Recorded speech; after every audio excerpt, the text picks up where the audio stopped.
Jonel, tingin ka Ano? na. Gabi. Ang payat-payat niya na. Tas parang nakaupo lang siya. Inaatake siya ng asthma. Masakit?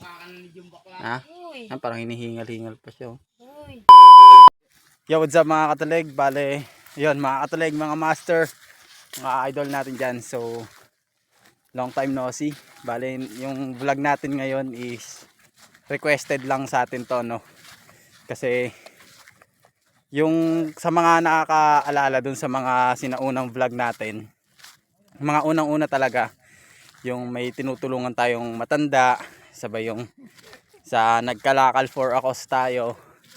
Tapos piso for a cause, yun yung piso para dun sa matanda na tinulungan natin.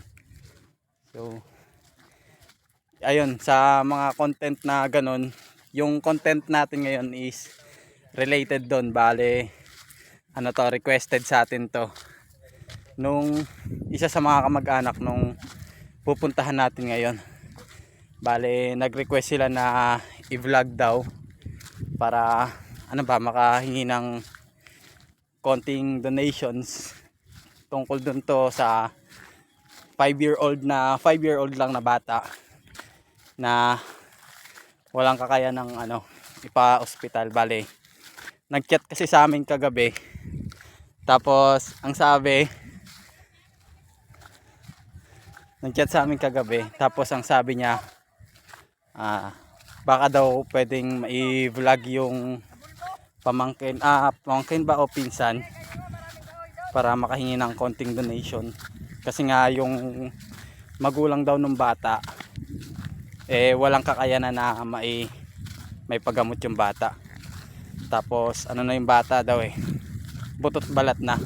So eto ngayon, free time natin dahil linggo ngayon, wala pa akong pasok, bukas pa yung pasok natin. So niyaya ko yung tropa na puntahan. Kaya andito kami ngayon, pupuntahan namin. Bale, tumawid na kami ng ilog. Tas doon pa kasi sa bundok, malayo kasi sila sa bayanan. Kaya ano, ewan ko ba kung mahirap talaga kasi mamaya ipapakita natin yung buhay nila. So, ayun, let's go. Mga katulig, ito, nandito tayo sa may bundok kasi sa bundok pa sila nakatira Tas doon pa yung pinanggalingan natin yan, may ilog yan doon. Tas eto, kasama natin yung tropa.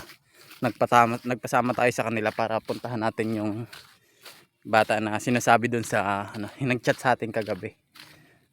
Medyo malayo pa, siguro mga 30 minutes na lakaran. Siyempre mabibilis naman kami maglakad. At sa bundok, ito yung mga kasama ko, yan, tapos bali doon na lang para mamaya direct na yung video natin dun sa bata. So ayun mga katalig, after ilang minuto ng paglalakad natin, nandito na tayo sa may bahay nila. Tapos ito, papakita natin, tingnan nyo. Ito mga katalig, nandito sila sa may gitna ng bundok. Sa bundok, tapos ito yung ilog, tapos ito lang yung bahay nila. May mga kasama ko kanina, sila Vincent nandun na. Tapos ito yung bahay nila. Tara, pasukin natin yung bata. So ayan te, tao te. Ayan te, kasi pinapunta kami dito te, paano lang daw, papa video lang yung bata. Bali ito ba yung may sakit te? Ayan. Yes, ito pala yung may sakit na ano. Ilang taon na yan te? 5 na. 5. Yes, ito yung bahay nila. So ito lang, kwarto lang, isang kwarto lang. Isang kwarto. Bali kanina, nag-uusap pa kami kanina pero marami pa kasing tao. Tas ito, tiniming natin na nakaalis na. Ito yung nanay ng bata, si Ate Annalyn. Tas ito naman yung bata, ayan, 5 years old. Tingnan nyo. Ang pangalan niya te? Jonel. So ayun, bali may pinakita sa atin kanina si ate, yung ang sakit pala na itong bata ito yung medical certificate ng bata, ayan. Nakalagay dito, ano siya, pneumonia yung sakit ng bata. So ayun, minsan daw inaatake rin talaga ng asthma. Tas alam niyo mga katolik, kasi ang hirap talaga yung may asthma, kasi ranas ko rin yan na simula ng bata ako na may asthma ako. Tas nagkataon na ayun nga, dinala rin ako sa ospital. Pero ito, mahirap kasi yung kalagayan nila ngayon. Kasi malayo sila sa Sa bayanan. bayan. Tapos ano, tawag dito. Hindi na sila makababa doon kasi wala naman silang bahay doon kasi dito sa amin sa Sa bundok. Cavite. Pag wala kang pagmamay-ari sa baba, dito ka talaga sa bundok titira. Ito yung bata, oh. Ayan. Janelle. Jonel, tingin ka Ano? na. Gabi. Ang payat-payat niya na, tas parang nakaupo lang siya, inaatake siya ng asthma. Masakit? Ha? Uy, Parang hinihingal-hingal pa siya, oh. uy. Eto na. Bali, ang problema lang daw nila dito is yung, syempre, yung gamot daw, dati na ilapit niya na pala nila sa, ano, sa mayor. Kaso, wala nangyari. Ayun, wala nang nangyari. Tas yung iba may mga nagpaabot ng gamot, kaso, ubos na. So, ayan. Nahirapan na rin yung bata huminga. Ayan. Ayan. Nahiya siya. Bali, yun lang yung problema nila. Ubos na rin yung gamot. Bali, ito lang yung pinapainom nila ngayon. Ito. Tatlo silang Ah. klase. Pag kasi daw, ayan, pag yan inaatake, nilalagnat din. Papakita ko ba yung reseta? Oh, Teka sige, nga, te. nasaan na? Injection na kasi na iba na nga daw. In-injectionan rin na pala siya. In-injectionan din siya. Tapos, Para daw kumalma lang. nagano na rin pala dati. Oh, bago ito daw yung Reseta. tatlo. Ayun. Ito lang ang hindi namin nabili. Ito lang ang importante. Ito ang nabili yung 300 ang halaga. Tapos, alin Itong yung, pausok. ito pa usok. Oh, yung carbo. Ano yun? Salbutamol. Inalagay sa Ayun. Bali, ito, yung reseta ng bata, mga katolik. Oh. February 2, 2020, February 1, 2024. So, ito lang daw yung na bili nila. ito yung Halagang 300. bumalik ulit kami ito naman ito lang bago lang. Kaso hindi sila nag-reseta na ng ganito. Wala na. Tsaka Wala na to. hindi na to libre. Hindi. Bale, ito yung wala sa kanya ngayon. Oo. Tapos, Ito lang. Gusto daw nga i-combine. ah, Hindi ko na i-combine at walang pera. Ito, binigyan na lang ng pang-inject. Kumalma naman. ito pala. Kailangan daw pala ayaw sana kami i-confine yung bata. Kaso, wala nga raw silang pera. Yan, tingnan, ito yung background. Ito lang. Kwarto lang nila. Tapos, kusina. Tapos, ayan. Yung kinabubuhay nila sa bundok lang. Mga nag-ano sila ng mga tanim. Tapos, mga nyog. Nyog lang. Yun, nagbibenta ng kahoy. Lahit. Tapos, ito, ilalapit namin kasi may nag-request sa atin ito. So, free time naman natin. Sa mga mabubuting loob po dyan, bale, ito po yung kailangan nilang bilhin. Bale, ito pa lang yung nabili nila, yung isa yung nasa unahan, worth 300 pesos lang kasi, yun nga, syempre, pag probinsya mahirap talaga kumita ng pera, lalo na pag nandito ka sa bundok. Tapos, ang problema nila ngayon, ito, yung wala na silang pambili ng panibagong gamot ng bata.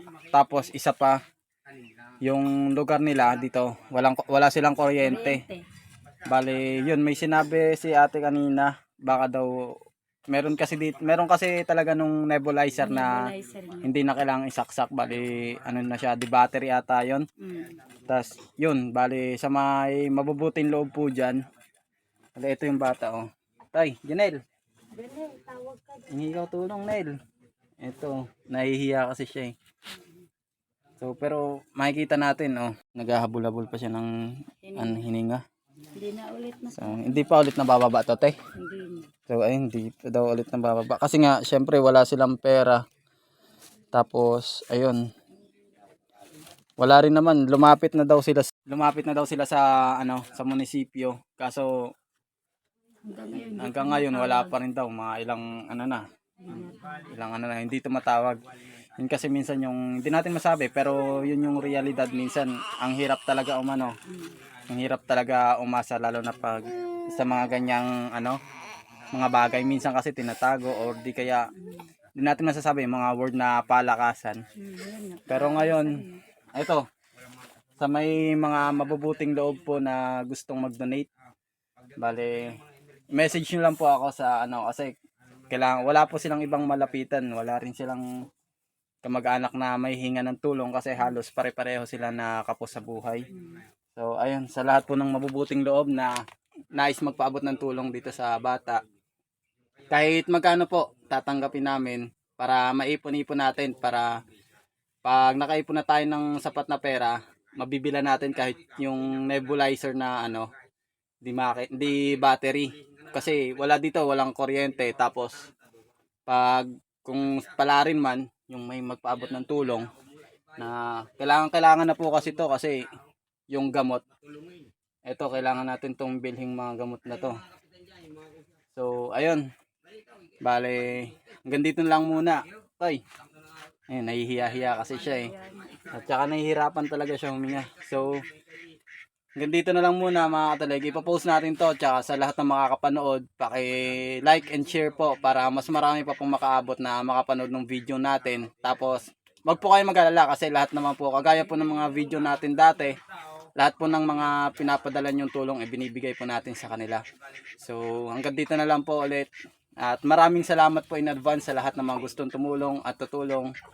So, message nyo lang po ako. Bale, dito na lang po. Yan. Peace out po.